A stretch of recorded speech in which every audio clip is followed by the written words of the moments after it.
బాంబులతో బంకర్లని పేల్చేశాయి. రోబోలకి Russian సైనికులు లొంగిపోయినట్టు తెలుస్తోంది. మీరు చూస్తున్న విజువల్స్ లో ఒకసారి మీకు ఫుల్ గా ప్లే చేసి చూపించే ప్రయత్నం చేస్తాను నేను. ఆ విజువల్ గమనించండి. అదంతా ఒక యుద్ధ ట్యాంకర్ లా కనబడుతోంది. బహుశా లోపల ఎవరైనా మనుషులు ఉన్నారంటే పొరపాటు పడ్డట. చూడండి ఇక్కడ రోబో డాగ్స్, వీటిని రోబో డాగ్స్ అంటూ ఉంటారట. చూడండి, రోబో డాగ్స్ కూడా ఉన్నాయి. చూసారు కదా, వాటంతట అవే వెళ్తూ ఉంటాయి, శత్రువుని పసిగడుతూ ఉంటాయి, శత్రువుని ఏకంగా నిర్బంధిస్తూ ఉంటాయి కూడా. చూడండి, వాళ్ళ లోపల సీసీటీవీ కెమెరాస్ ఉంటూ ఉంటాయి. ప్రతి రోబోలో కూడా ఓ కెమెరా ఉంటుంది. కనీసం అది రోబో అని కూడా మనం పసిగట్టలేం. ఆ కెమెరా చాలా పక్కాగా పనిచేస్తూ ఉంటుంది. అవతల వైపుగా శత్రువు వచ్చాడంటే చాలు. చూడండి, ఇక్కడ రెండు విజువల్స్ మీకు కనిపిస్తున్నాయి రోబోసే. ఇది ఏకంగా ఉక్రెయిన్కి సంబంధించినటువంటి అక్కడి ఇంటెలిజెన్స్ సంస్థ HUR అఫీషియల్గా తన వెబ్సైట్లో విడుదల చేసినటువంటి విజువల్స్ అన్నీ కూడా. రైట్ సైడ్లో మీరు చూస్తోంది ఒక రోబో డాగ్ అండ్ లెఫ్ట్ సైడ్లో ఒక robo tanker. So robo dogs and robo tankers, robo drones, వీటన్నిటి కూడా మాన్యువల్గా కాదు ఆటోమేషన్తో పనిచేస్తూ ఉంటాయి. ఈ ఆటోమేషన్తో పనిచేసినటువంటి ఈ అస్త్రాలను ఉపయోగించి ఇప్పుడు రష్యాకి చుక్కలు చూపిస్తోంది ఉక్రెయిన్. రష్యా సైన్యాన్ని నిర్బంధిస్తోంది. రష్యాకి చూడండి ఎంతలా పర్ఫామ్ చేస్తున్నాయో. అచ్చం ఒక మనిషిలాగే పనిచేస్తూ ఉంటాయి. అవన్నీ కూడా వాటిని పసిగట్టడం కూడా కొంత కష్టమే. బికాస్ అవి అవసరమైతే ఆత్మాహుతి డ్రోన్లుగా ఆత్మాహుతి దాడులు కూడా చేసుకుంటూ ఉంటాయి. అటువంటి విధంగా ఇక్కడ ఒక వ్యక్తి క్యారీ చేస్తున్నాడు, అదొక రోబోనే. అక్కడికి వెళ్ళి దాన్ని ఆన్ చేయగానే ఇక దాన్ని పది మొదలు పెట్టేస్తోంది. ఎంత దూరమైన వెళ్ళిపోయి అక్కడ శత్రువుని హతమార్చే ప్రయత్నం ఈ డ్రోన్లు చేస్తాయి. అయితే ప్రస్తుతం ఈ డ్రోన్లని ఉక్రెయిన్ వాడుతోంది. రష్యా పైన దాడులకి ఉక్రెయిన్ ఈ డ్రోన్లను ఉపయోగిస్తుంది. ఒకసారి మీరు ఆ విజువల్స్ చూడండి. రైట్, ప్రస్తుతానికి మీరు విజువల్స్ గమనిస్తూ ఉంటే విజువల్స్ చూడండి, చాలా పక్కాగా మానవరహిత డ్రోన్లని ఉపయోగించి ఉక్రెయిన్ రష్యా నిర్బంధించేస్తోంది. ఏకంగా ఆ డ్రోన్ల విజువల్స్ చూస్తున్నారు కదా, ఆ విజువల్స్లో మీరు గమనిస్తే ప్రతిదీ కూడా ఆటోమేషన్తో వర్క్ చేసేదే. అక్కడ మాన్యువల్గా ఏమీ ఉండదు. అవతల వైపుగా శత్రువు ఉన్నాడనేటువంటి విషయాన్ని కనుక ఈ ఆటోమేషన్ రోబోస్ పసిగడితే ఇక అంతే సంగతి. సో గత కొన్ని ఏళ్ళుగా చర్చలు జరుగుతున్నాయి, ఆర్మీలోకి రోబోస్ ఎందుకు తీసుకురాకూడదనేది. ఏకంగా ఉక్రెయిన్ ప్రవేశపెట్టింది. రష్యా ఎత్తులని చిత్తు చేయడానికి ఉక్రెయిన్ ఈ ప్రయత్నం చేస్తోంది. మరిన్ని అప్డేట్స్తో మా ప్రతినిధి మధు సిద్ధంగా ఉన్నారు. మధు, రష్యా ఉక్రెయిన్ యుద్ధంలో ఏకంగా డ్రోన్లు ఎంట్రీ ఇచ్చాయి. కొన్నేళ్లుగా చర్చలు అయితే ఉన్నాయి. నిజంగా యుద్ధరంగంలోకి ఆటోమేషన్ రోబోస్ కనుక దిగితే కొంత నష్టం తగ్గించవచ్చు. బికాజ్ డైరెక్ట్గా మనుషులు చనిపోయేటువంటి సంఖ్య తగ్గుతుంది. కాబట్టి డ్రోన్స్ని, ఈ యొక్క ఆటోమేషన్ రోబోట్స్ని ప్రవేశపెట్టాలని నాకు ఆలోచనలు అయితే ఉన్నాయి. కొన్ని సినిమాలు కూడా వచ్చాయి వాటి రూపంలో. కానీ ఏకంగా ఉక్రెయిన్ ప్రవేశపెట్టింది.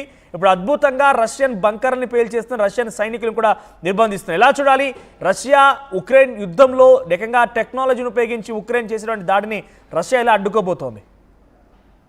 అంటే గతంలో మనం చూసాం రోబోలు అనేటువంటిది మానవ రహితంగా పనిచేయడానికి చాలా ఈజీ వే కనిపెట్టినటువంటి పరిస్థితి. దాంట్లో రోబోటిక్ సర్జరీస్ చేస్తా ఉన్నారు, ఇంట్లో పనులు చేస్తా ఉన్నారు. మనం చేసే పనులు చాలా తేలికవుతాయి రోబోల వల్ల.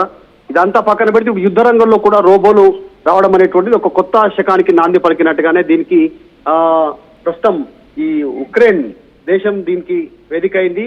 రష్యాకి సంబంధించినటువంటి సైనికులని టార్గెట్ చేయడానికి రోబోలను మొదటిసారి ప్రపంచంలోనే ఫస్ట్ టైం యూజ్ చేసినట్టుగా చెప్తా ఉన్నారు. దీంట్లో ప్రధానంగా ఈ operation elite third separate assault brigade అనేటువంటి వాళ్ళు నిర్వహించారు. దీనికి సంబంధించిన బ్రిగేడ్ నిర్వహించింది.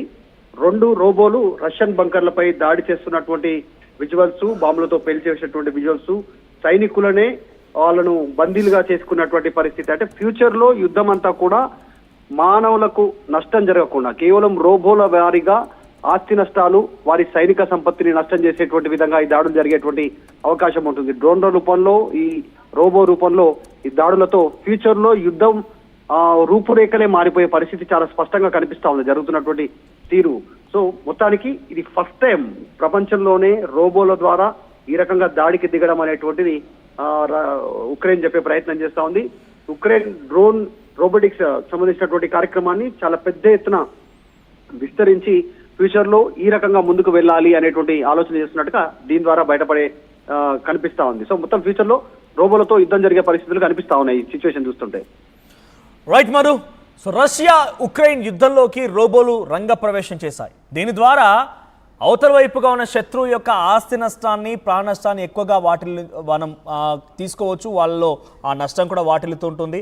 అటువంటి సిచ్యువేషన్లో మన వైపుగా ఇప్పుడు ఉదాహరణకు ఉక్రెయిన్ డ్రోన్లు వాడుతోంది అంటే ఇక్కడ 10 మంది చేసే పని ఒక రోబో చేస్తోంది. అంటే ఇక్కడ రోబోకి నష్టం వాటిల్లి రోబోని పేల్చే ప్రయత్నం అటు అవతల వైపుగా రష్యా చేసినా కూడా కొంత నష్టం తక్కువ. బికాజ్ మనుషులు బతికే ఉంటారు, మనుషులు బతుకుంటే ఇంకా 10 రోబోలు తయారు చేయొచ్చు, 10ల సంఖ్యలో రోబోలు రావచ్చు. కొంత ఆర్థికంగా ఆ రోబోలు తయారు చేయడం కోసం డబ్బులు వెచ్చించాల్సిన అవసరం ఉంటుందేమో. కానీ ఉక్రెయిన్ ఇప్పుడు డ్రోన్లను ఆటోమేషన్ రోబోస్ని అటు రోబో డాగ్స్ని రోబో ట్యాంకర్స్ని ప్రయోగించడం చేత రష్యాలో చాలా తీవ్ర నష్టం వాటిల్లడంతో పాటుగా రష్యా సైన్యాన్ని కూడా 10 మంది చేసే పని ఒక్క రోబో చేస్తుంది. 10 వైపులుగా నలుదిక్కులుగా కాపుగాస్తుంది. ఒక మనిషి ఉన్నాడంటే డెఫినెట్గా మిలిటరీ మనం తగ్గడం కాదు, మిలిటరీ ఉన్నటువంటి ఆ సోల్జర్స్ కానివ్వండి, మిలిటరీలో పనిచేసే ఆర్మీ పర్సన్స్ కానివ్వండి ఒకవైపుగా చూస్తూ ఉంటారు. కానీ ఇది 360 డిగ్రీస్ ఫాలో చేస్తూ ఉంటుంది. Because it's automation, sensor system ఉంటుంది ఆ రోబోకి.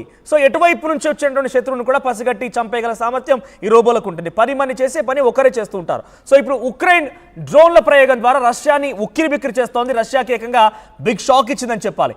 ఇంకో విషయం ఇంట్రెస్టింగ్, ఇక్కడ ఉక్రెయిన్ ఆ స్థాయిలో డ్రోన్లని ఆటోమేషన్ రోబోస్ని ప్రయోగిస్తుందని అంటే దీని వెనక డెఫినెట్గా అమెరికా హస్తం, నాటో దేశాల హస్తం డెఫినెట్గా ఉంది. మరి ఇప్పుడు దీనికి రష్యా సమాధానం ఏముండబోతోంది? ఏకంగా ఈ డ్రోన్లని మానవరహిత సైనిక డ్రోన్లని ఇప్పుడు ఎలా రష్యా ఆట కట్టించబోతోంది? రష్యా సైనికుల్ని ఇప్పుడు ఆల్రెడీ డ్రోన్ల ఈ యొక్క రోబోల మధ్య ఉన్నటువంటి నిర్బంధించబడినటువంటి ఆ రష్యా ఆర్మీని ఎలా విడిపిస్తోంది, ఆ బలగాల్ని ఎలా నిర్బంధాల నుంచి బయటికి తీసుకొస్తుందో చూడాల్సిన అవసరం అయితే ఉంది. సో తూర్పు ఉక్రెయిన్లో కర్గివ్ ప్రాంతంలో ఈ రోబోలు దాడులు చేస్తూ ఉన్నాయి.